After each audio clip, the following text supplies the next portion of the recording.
Enfiler des genouillères, des poids sur tout le corps, des chevilles jusqu'à la tête. Donc là, pour reproduire la raideur. Via cet équipement, tout est pensé pour se glisser dans la peau d'une personne âgée. L'équipement va tasser le corps pour reproduire justement ce qu'un senior ressent, vit au quotidien. Dernière étape, les lunettes qui altèrent la vision.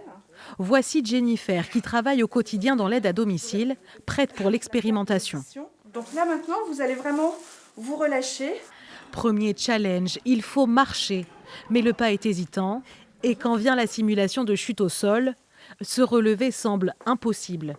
Là, même moi, entre guillemets, valide, j'arriverai pas à me lever. Là, vous n'arriverez pas?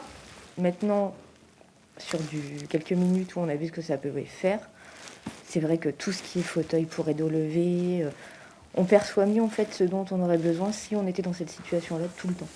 Mieux comprendre le corps des personnes âgées pour améliorer les soins, c'est l'objectif de cette résidence pour personnes âgées.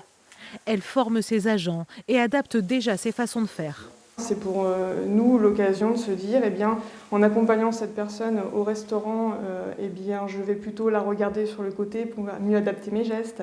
Lorsque je vais préparer une animation, je ferai en sorte de positionner bien en face de tout le monde pour pouvoir mieux communiquer aussi. Pendant la simulation, les résidents observent un peu amusés, heureux de voir que le personnel tente de se mettre à leur place. Passé 90 ans, c'est une frontière que j'ai franchie.